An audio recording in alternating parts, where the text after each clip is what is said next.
welcome to another episode of Dear Romance Writer, where three writers who always deliver happily ever afters offer questionable advice for all of your relationship, work, and life problems.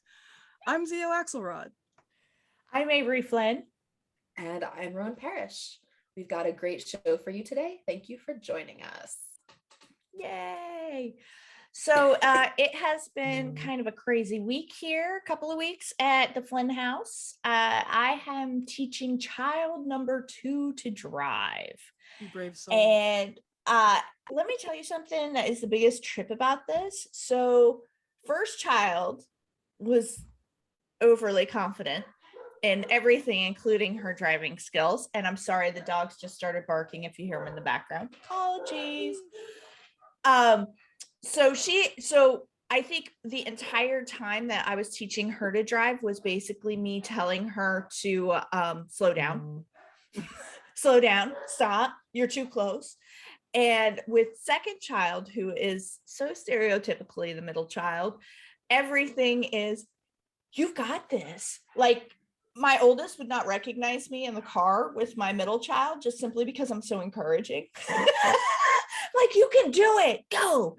But he drove us on our very scary, yeah, we'll make that a word.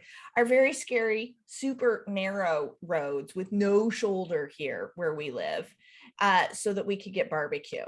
And because the best barbecue is on the side of the road, from a dude in a stand with his own giant smoker, at least where we live, that's the best barbecue. And so he did that, and he got out and he's like, I'm sweating.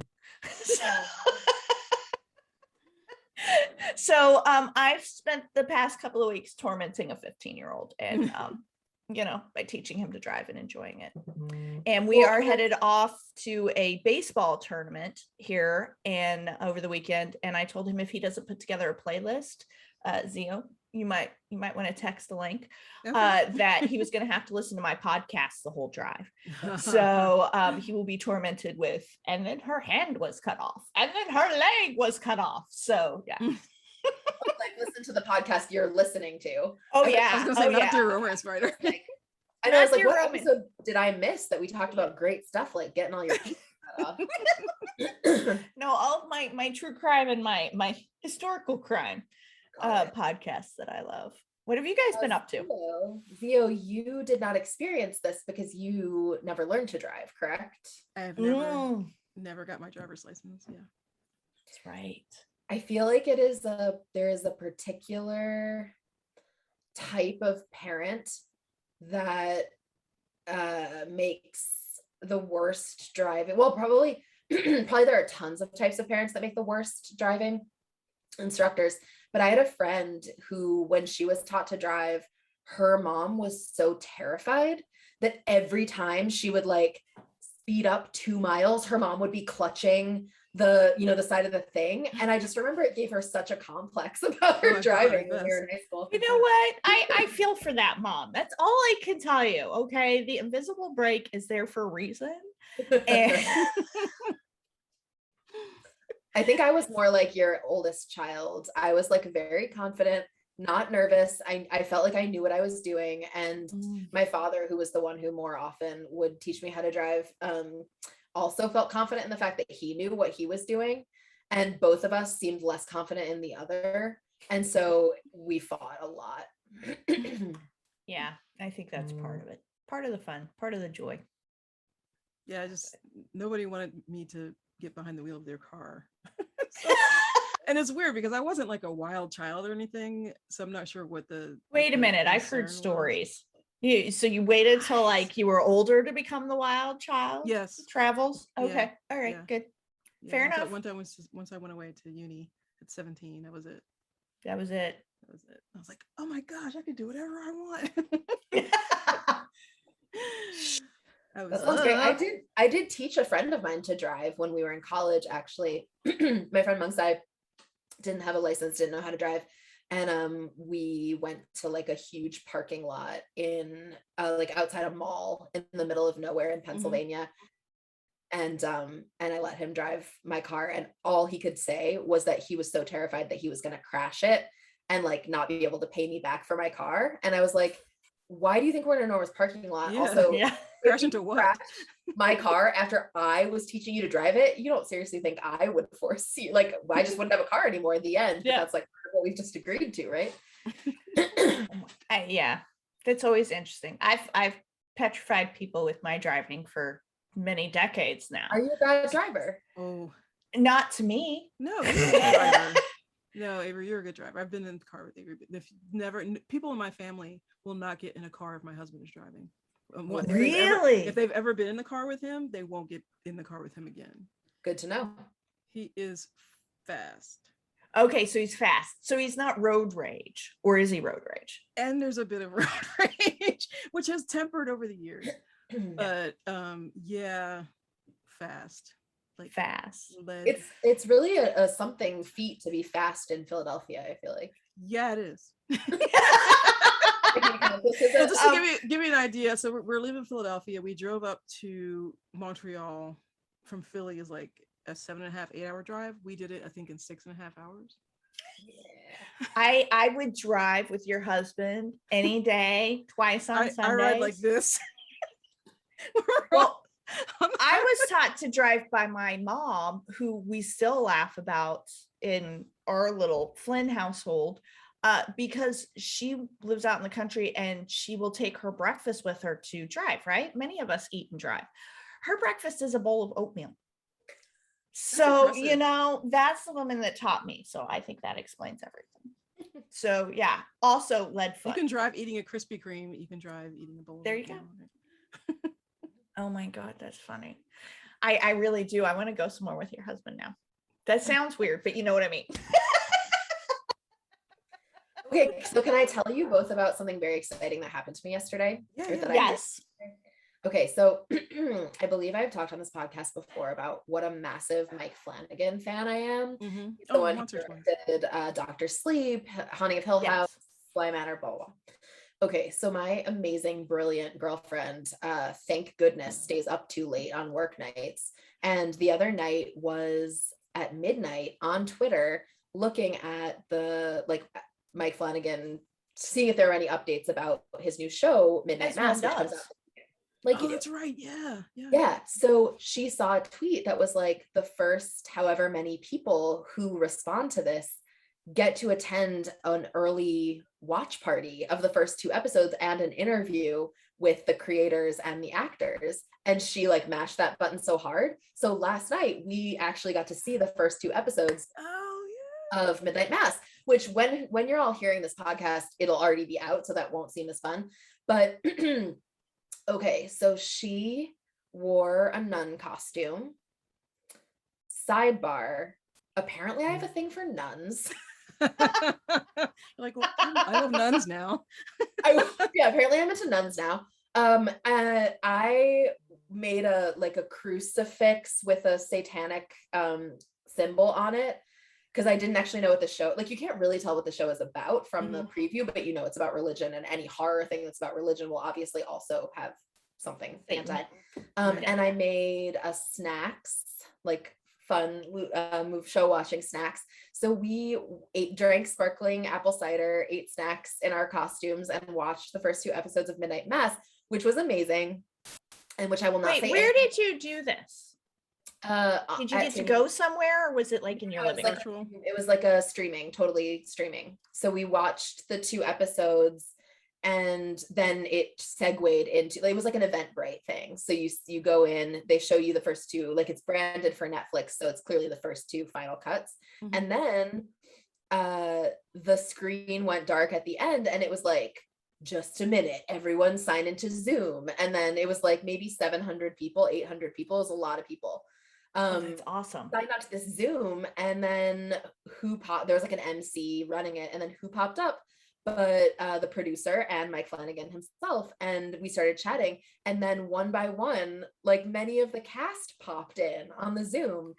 So which cool. Was like Raul Coley, Kate Siegel, all these people were like popping in, and so they stayed and chatted for a little bit, and then the actors left, and we just got to chat with the producer and whose name I'm unfortunately forgetting, and Mike Flanagan.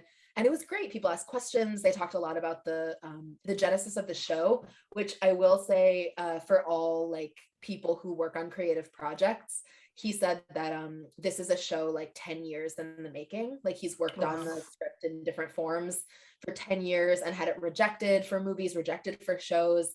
And that really it was like the very vocal fan group of Haunting of Bly Manor and Haunting of Hill House loving him and his work so much that like made Netflix kind of give us the green light, which is awesome. Yeah, it's both really cool and humbling to be like, yeah, if you haven't sold a project, this one took 10 years and this is like a successful person. And so wonderful as like a reminder that your audience really has all the power in terms of like making or breaking what people will do for you. So it was so cool. In case anybody is not a Mike Flanagan fan, highly recommend all of his stuff. And it was like totally the highlight of my week. That's so cool. I love that. Yeah, it was great. Awesome that you get to do that. Love stuff like that. Well, I guess we should get into our letter for today and give our questionable advice. We have, they want to be called Feeling Confused and Stuck. And I feel sad for them already. Dear romance writer, I've been married to my husband now since 2013, and we've yet again fallen back into this phase where we feel more like roommates than husband and wife. I take responsibility for some of our issues. When I lose trust, it is very hard for me to emotionally and physically open myself up to someone, and I've had some trust issues with my husband since even before we were married. My husband needs the occasional ego stroke and seeks what he needs from women online. I feel like our marriage has always had three people in it, the two of us and women on the internet. When interacting with women who may somehow find out he's married, he always gives the excuse, quote unquote, we're getting divorced, which we never have been. I've gotten dick pics from women, yes, of my husband's penis. I recognize the penis and the man cave in the background. I've gotten text messages from a woman he had a side relationship with for about 8 months. The messages read like they had a physical relationship, but he claims it was all over the phone and online. I think the fear of getting my kids and I moved and starting over is keeping me here. Financially, I haven't done what my mother's always told me to do, have money of your own set aside for just in case. I also think there's that hope that all the foolishness is over. I need that mental and emotional connection, though, to meet him halfway. His love language is physical touch. I used to be that girl, but I can't be if that emotional connection isn't there. Do you think it's fixable, or should I put more energy into moving on? Ooh. Put more energy. I would like your address so I can go kick your husband's ass, please. Good grief. I really wish I hadn't read this letter earlier today. Just simply because it's probably a good thing because I wouldn't have been able to keep quiet, but as you were reading the letter, with the rest of it, I have never wanted to, you know what? I have a lot of thoughts and a lot of curse words in my head right now for this husband. The first thing I would say though, is that beyond everything else, I think this is a good reminder for why, even if you mix money in a marriage or relationship, I do think it's important that each partner have access to a fund that is theirs. And this is part of the reason for that, just to sort of normalize that it's not really mad money, but it's, mad money pockets. But it's too late for her at this point in time, or him, we don't know. I would say honestly that our letter writer already knows the answer to this. Yeah, that's what I was thinking too. Our letter writer already knows the answer to this. So the only person who can decide whether it is time to go is our letter writer. What did they want to be called again? Feeling confused and stuck. She says the fear of getting her kids and her moved and starting over is keeping her there. So she already knows that the answer. Yeah. She already knows. Yeah. And you know what? That is a hard and scary thing. I do not envy anybody who has done that. I think anybody who has sort of started over at any point in time in their life, that's really difficult and it's very scary. I would simply ask, you talked about kids, so you guys obviously, well, they may not be kids together, but there are kids involved in this situation. Right. Is this the relationship behavior that you want to model for your kids? Mm-hmm. I think that number one is something to think about. But all of this counts as cheating to me. I mean, there's emotional cheating and there's physical cheating, and this, even if it's just online, crosses over to that nearly physical. I think if you're having phone sex or virtual sex with somebody, and you're sending dick pics, that all counts to me.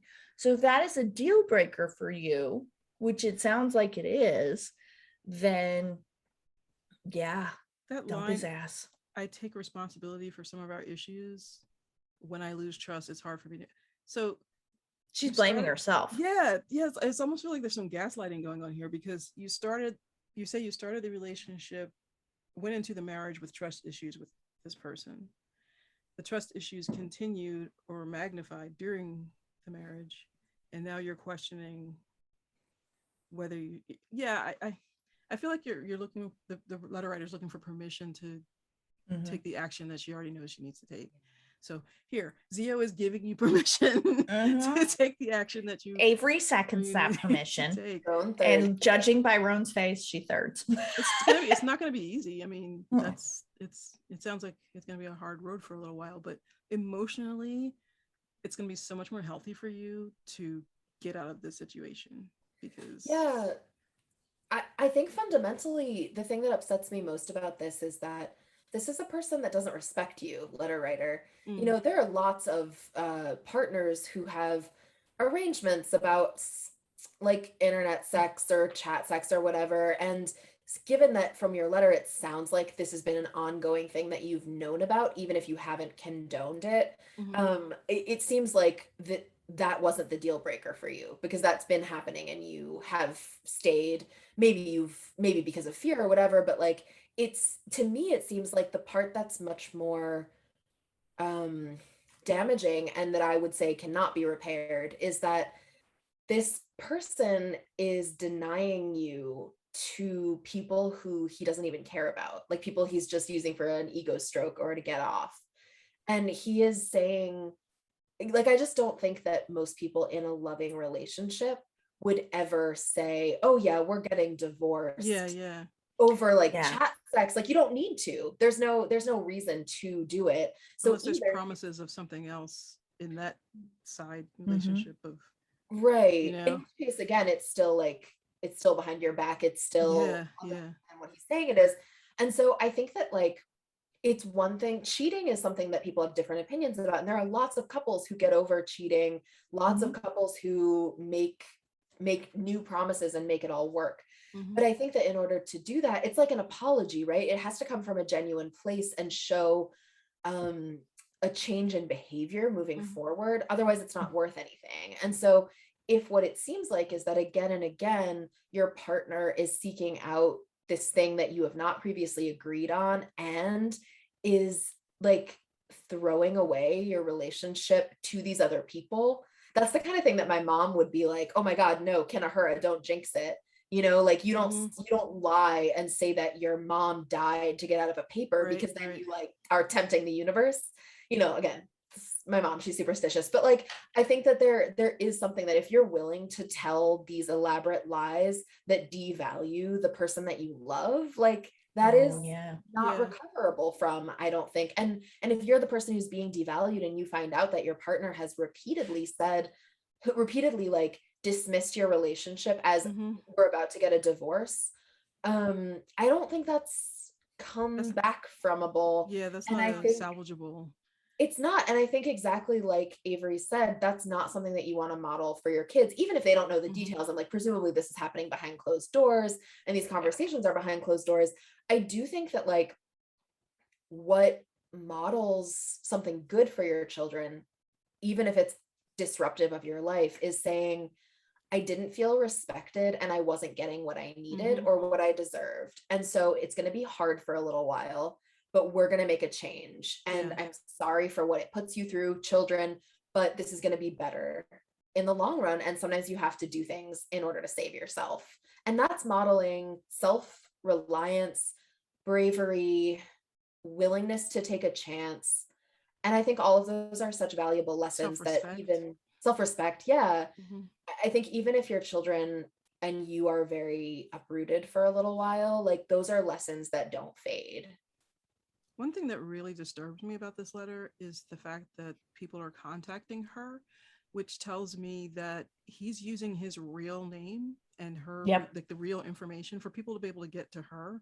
Yeah, how are they getting her number? That's what I mean. Like sending text messages and sending pictures. That means that there's no attempt on his part to protect their privacy or protect her privacy. It's just like it's all out there. That's so harmful and dangerous. It also means there's no filter between those women, these dick pics, and his children. Yeah.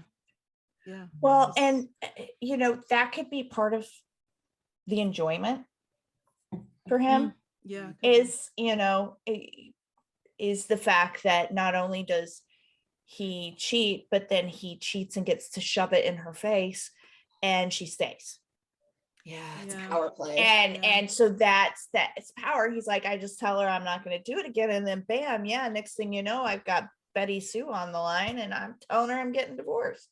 Yeah. You know, there are a million ways to gaslight. There are a million ways to emotionally abuse somebody. Mm-hmm. And yeah, so we've got here. So I would like to say that to our letter writer, I do believe this letter comes across, like Zio said, is asking permission, because you really do. It sounds like you already know what you want to do.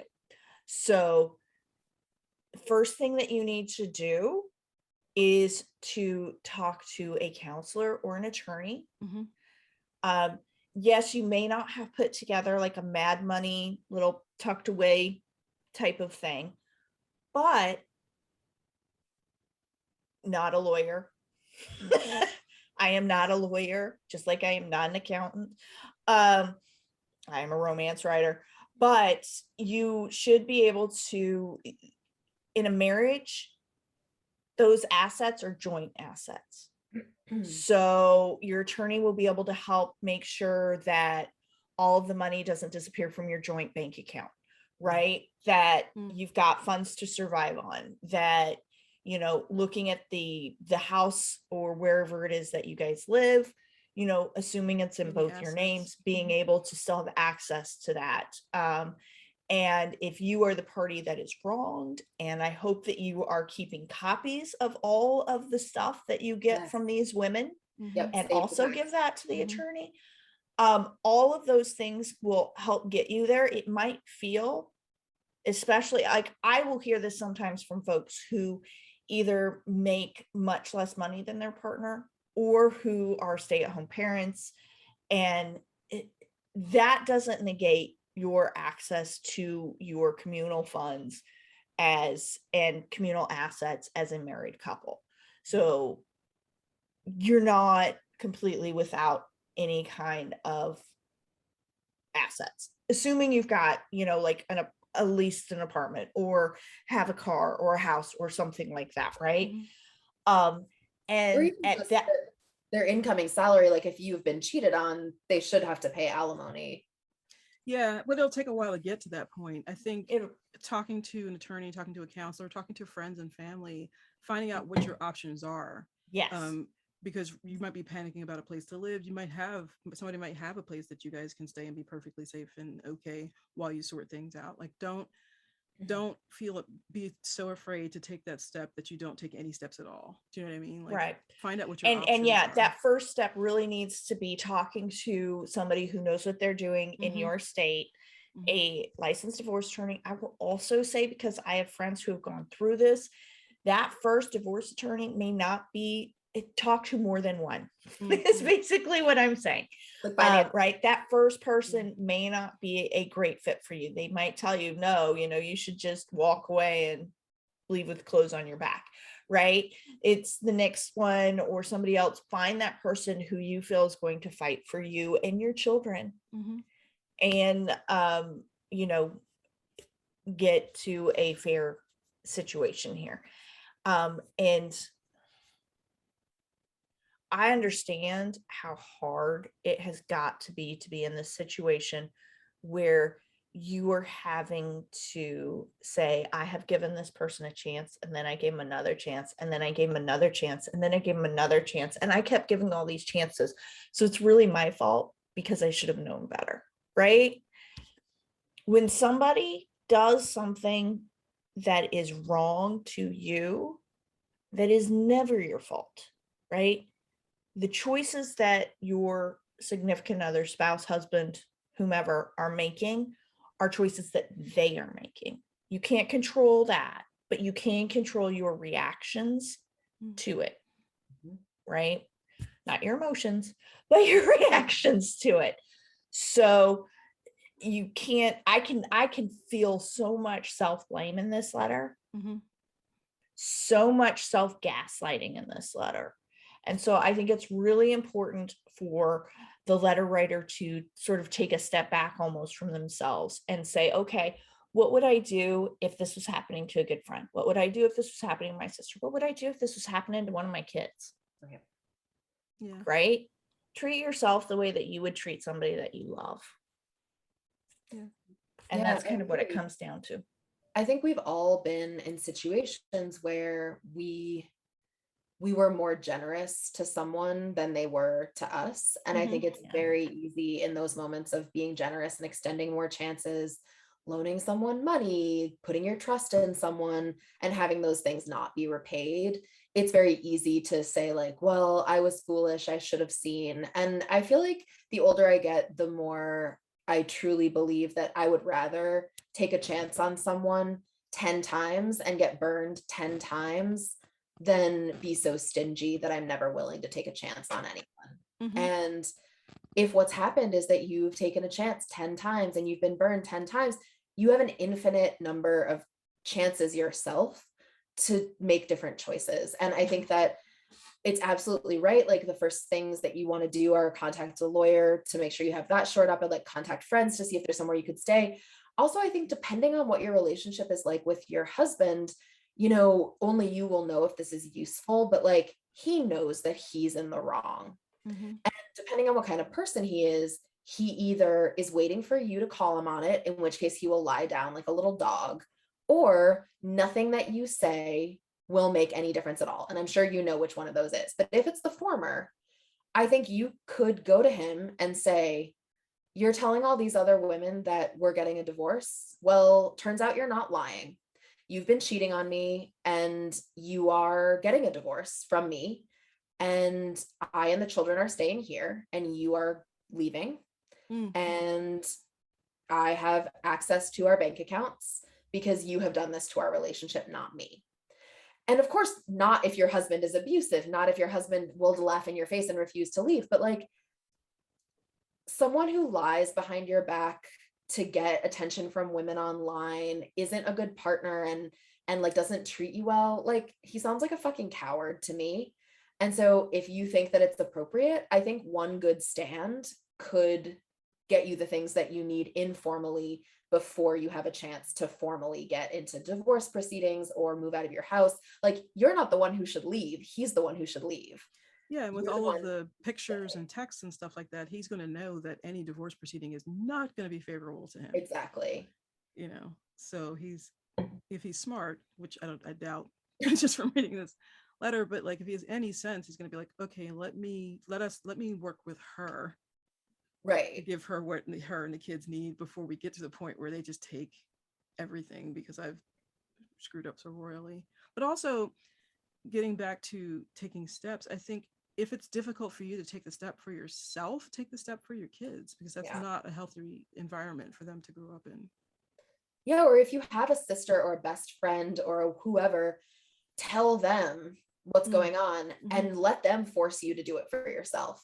Because you're worth it and you should do it for yourself, but sometimes it's hard to see that, and it's hard to feel like you deserve the effort that it will take to do something complicated. And I feel like that's the kind of missing piece in this letter for me, is you say like it'll be hard to get to like be kicked out or unsettled or anything, and it's as if you've already accepted that ending this relationship means that your life will be worse. Mm-hmm. And I think that what that says to me, and I don't take this or leave it, but like maybe it's useful to ask yourself the question, do I not think that my happiness is worth a little bit of inconvenience now for the potential to be actualized later? Mm-hmm. Yeah, and that's not to disregard, because we don't know the financial situation here, right?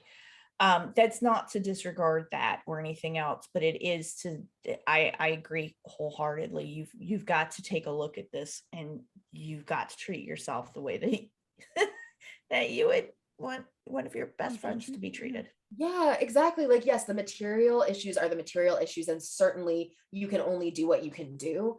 But I feel like the first step is always like mentally believing that you deserve the thing, even if you keep having it. And I feel like I'm getting a little bit of a vibe from this letter that you're like, I don't really think I'm worth uprooting my kids, so I should maybe just stay. Like, maybe I could just fix things.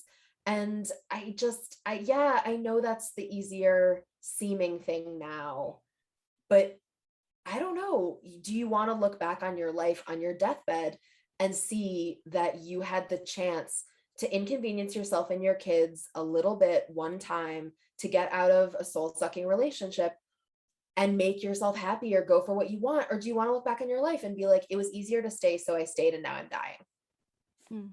And I didn't do anything in between. And I'm sorry to be harsh, but like, I think it's so infuriating to me that your husband is the one who is pulling this bullshit. He's the one in the wrong. He's the one disrespecting you as a person and your relationship as a couple. He's clearly, I mean, I don't know, does anyone send dick pics and it's like a cute thing to do? I don't think so. Maybe there's a context, but like, only if you've requested. I can't. If you were in an ongoing relationship and that's part of your thing, then yes. But unsolicited stranger dick pics, no. Well, he was with this one lady for 8 months. That's true. He was with the one woman if they were for requested. 8. Yeah. If they were requested, I don't think these women would be contacting her and showing her. Like, I just unless he broke a promise to them. That's what I was saying. If he's making promises to them, I'm leaving her, I'm going to be with you, baby, and then he never does, and then he never does, and she gets pissed off and then goes around, runs. I mean, this is like this is like very soap opera-y, and I hate the fact that you can picture it so clearly. You know what I mean? Because this happens to so many people, and this does. Yeah, the people who are stuck in that situation feel like they're the only ones, and you're not the only person that has ever gone through this. There's so much. Anyway, one of the things that I wanted to say though was that I really, really, really hope at this point she's not hoarding this secret for him, from like friends and family, because if she's isolated herself and he's telling these people, these women, whatever, clearly they can contact her at will. Don't keep his secret anymore. When you reach out to your friends and your family, say, this is what's going on. Here is what I've been sent. Like, don't protect him anymore. He doesn't deserve your protection. Your agree. Kids do, you do, he does not. Yes. Also, new plan. Okay, if this is what's happening, is that this is like a whole thing with all these other broken hearts, you find all these numbers of the women who've sent you these dick pics that he's promised that he's going to leave you for, and that all of you band together. And when the next time he comes home, he opens the door to your house and it's you and all these other women sitting there confronting him. Recommend against that. No. For even as awesome as like a mental scene that is, and how great it would be in a book, I would recommend against that. But then but hear me out. So all of you are there. And then you say the line about the divorce and how you're getting a divorce and how he's the one who has to leave. And then even if he refuses, like, what is he going to do? Fight 20 people? You could totally take him. Anyway, obviously I'm mostly kidding, but like not in spirit. But not in spirit. I like the idea of having someone there, a sister, a friend, a group of people that you trust there with you when you have this confrontational conversation, because it's going to be confrontational, because he's going to try to talk you out. That is part of the thing. He's going to gaslight. So I would say to our letter writer, to sum up, our recommendations are: number 1, value yourself the way you should be valued. Number 2, go find an attorney or other qualified individual to give you advice. You can often consult with an attorney for free. And also to find out what your rights are as far as communal property and everything else. 3, don't delete or burn any of the evidence that you have, because if you choose to go forward with a divorce, that will all come in handy and make the process a lot shorter, hopefully. And 4, dump his ass. And the short version of all this is dump his ass. Yeah. That's kind of where we're at. Get your life. Number 5. Get your life. Number 5, watch the movie Single Wives Club. First Wives Club. First Wives Club. Yes. Oh my goodness. Poor thing. Also, hugs. Yeah, this is a lots and shitty lots of hugs. situation This to is an find awful yourself in. situation. Awful. And he's the worst. We hate him. Yeah, we hate him. We hate him. You don't have to. You can be a bigger person, because we'll hate him for you. We will be the small people. We will be the small petty people. I feel huge with my hatred. Yeah. Well, I read a tweet today that I loved, and it was talking about how not to feel bad if you cry when you're angry, and they phrased it as, don't worry if you're salting your rage. And I thought that was so good. And so yes, salt your rage. We will salt our rage with you. Boy, what a letter. Holy smokes. Good luck. We love you. Please send in an update. Yes, we would love an update. We would love to know. And we are definitely sending in our hugs. Yes. So we are going to move on to our chat section here. I don't even have a good transition from that, because that letter pissed me off so bad. Not even gonna lie. I hate a stranger now. He's been added to my list. My list is very long. People are so careless. I'm a Virgo. I hold grudges. So we wanted to talk a little bit about relationships, and I wanted to find out from you guys, how important do you think it is to have shared interests in a relationship? Can you be two completely separate people who your shared interest is each other? Or do you have to do tango lessons together every Wednesday? I love this question, because I think that actually all 3 of us have very different desires around this, or very different needs. So I'm really curious to hear everyone's. All right. Well, you started talking, so you got to start it off then. Bam. You've been voluntold. Like I'm back in high school all over again. Yeah. It is very important to me to have shared interests. I love the shit I love really hard. I get super into it. So that both means I'm fine loving it by myself and being into it by myself, but I think a lot about it. I spend a lot of my time doing it, and therefore I want to talk about it a lot.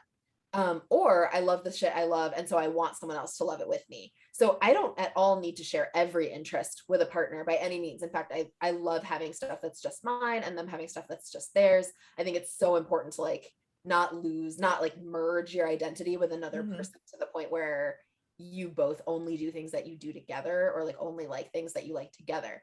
But for me, the way that I feel about the stuff that I'm interested in is that it runs through my veins. It's part of my life.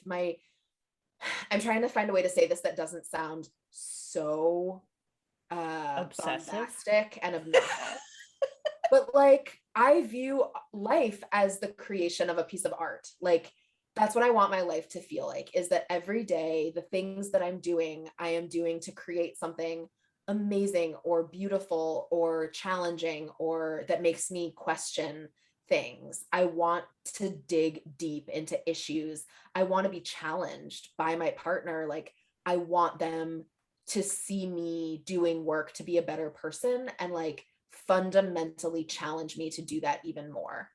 And I think that for me, I would not be able to have that kind of a relationship with someone if we didn't have shared interests, because it's really it's through your interests, your passions, that your politics, your ideology, your self-work, your growth, those all get expressed. And so I think I think I would have a really hard time being partnered with someone who we couldn't use those shared things as modes of challenge, inspiration, connection, My partner Timmy, we have a huge overlap of stuff that we like. In fact, so she met my family for the first time, like in person. We went to Michigan. Dun, dun, dun.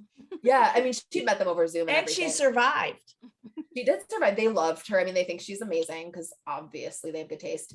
But apparently, so my sister and her wife stayed with my parents for a day on the end of our trip, whereas Timmy and I went back and did the drive all in one day because they have a kid, they couldn't do it. And I guess my dad, hi dad, if you're listening to this, my dad was like saying to my sister, so what do you think of their relationship? And my sister was like, it's great, like they seem so happy. And my dad kind of nodded and agreed. And then he was just like, you know, they're both into some really weird stuff, but at least it's the same stuff. And I felt very seen by that. And yeah, anyway, I felt very seen by that. It's super important to me because I feel like that's like the things I'm interested in are what I build my life around. And I don't really know how I could have the kind of daily life that I want without sharing those things with someone. I can see that.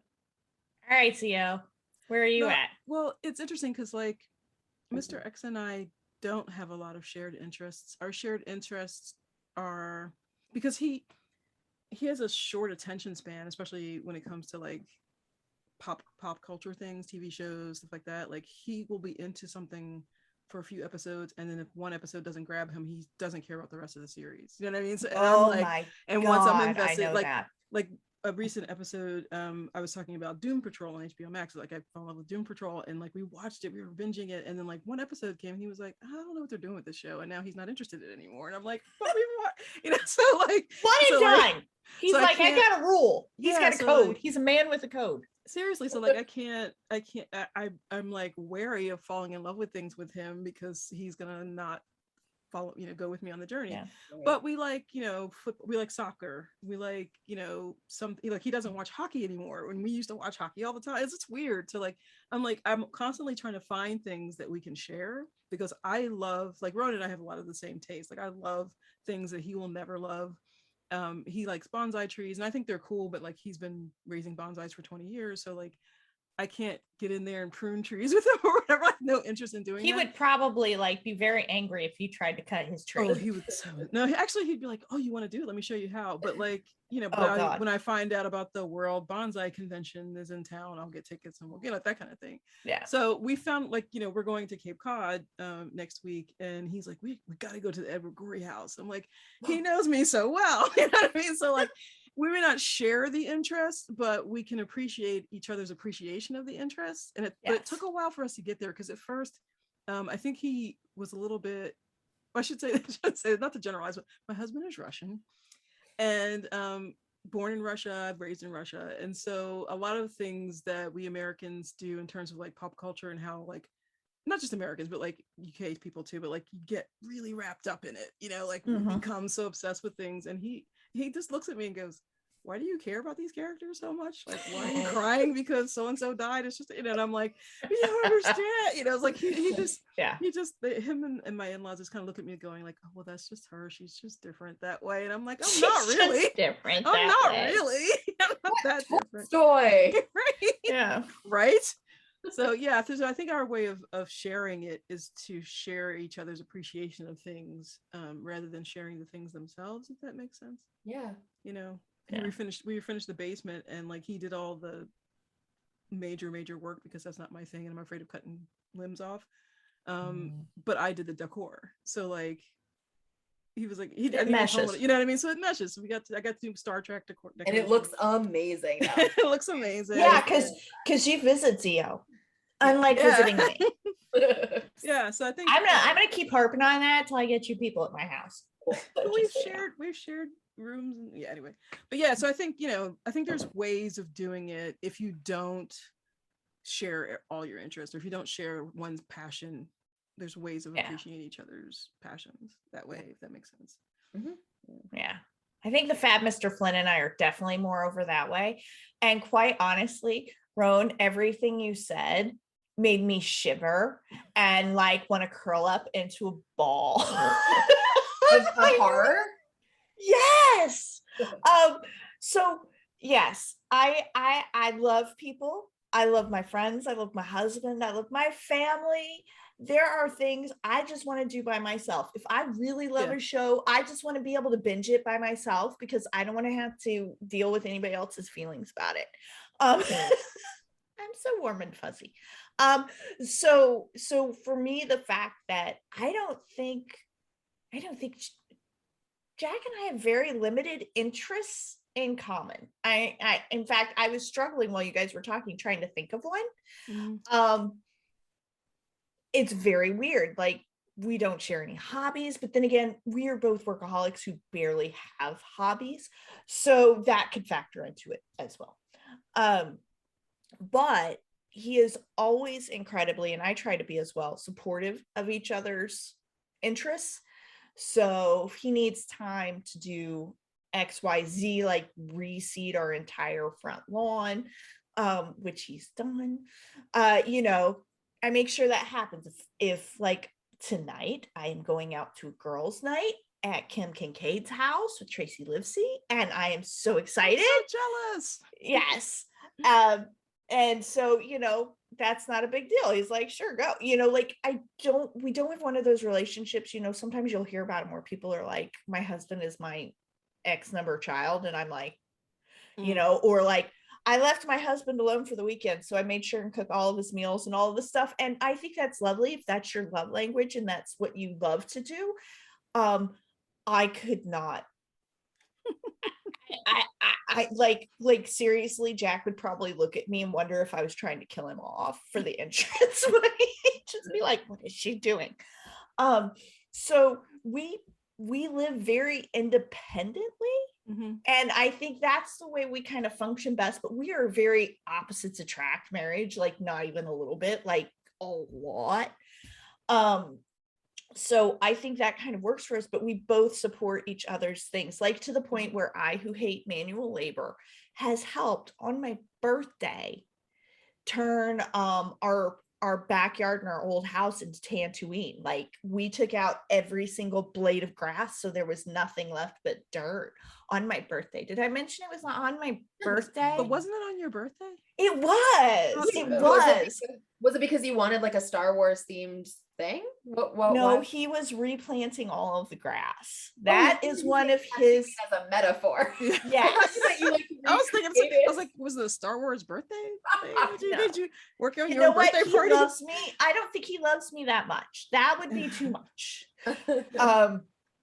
So yeah, and I think part of that is just there are a lot of things like I like to do by myself, even as much as I love other human beings. Like, even like there was a conversation on Twitter about having friends that you run errands with, and everybody's like, oh my God, I love that. And I'm like, I would rather die. I would rather die. And like, for example, Kim and I live in the same town, and she's always like, oh my God, you went to TJ Maxx without me? And I'm like, fuck yeah, I did. I'm like, yes, I just enjoyed myself and looked at what I wanted to look at and laughed. Like, that's all I want.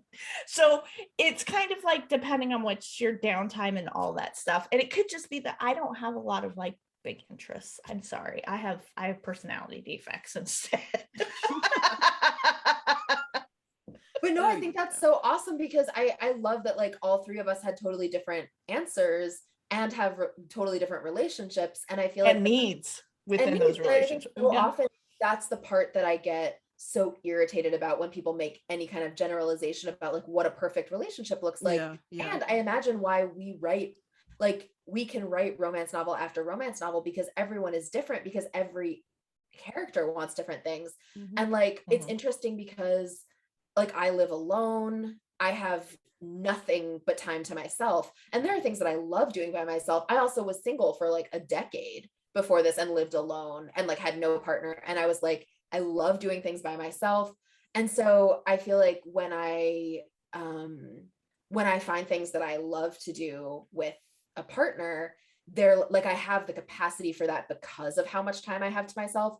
Whereas I think if I had a bunch of kids or a bunch of housemates, or I lived communally in some way so that time to myself was precious, I would probably be horrified at the idea of doing certain things with other people, because I would be like, no, the me time is like the thing I have to carve out. Whereas for me, it's the default. Like I have a cat, but I mean, you know, she's pretty undemanding as things go.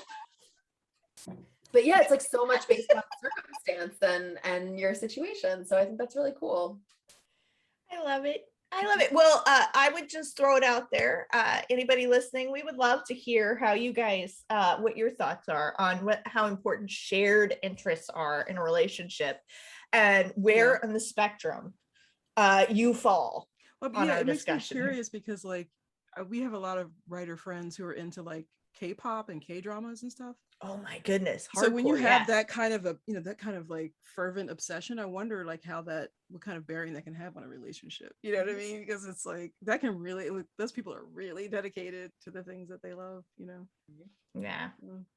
Unlike people and their Norwegian shows.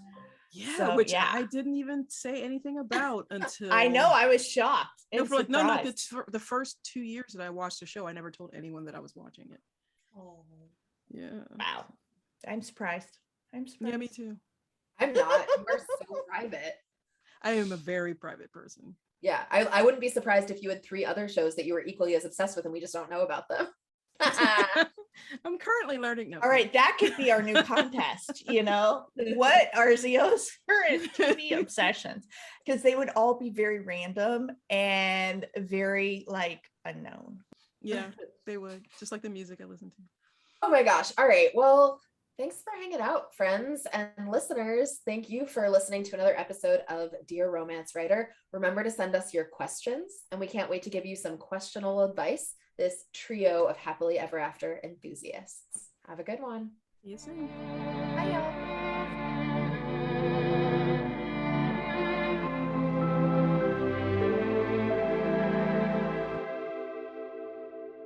Thank you so much for subscribing to Dear Romance Writer. Remember to keep sending in those letters at dearromancewriter.com. We can't wait to tell you what to do. Dear Romance Writer is part of the Frolic Podcast Network. Find more podcasts you'll love, frolic.media/podcasts.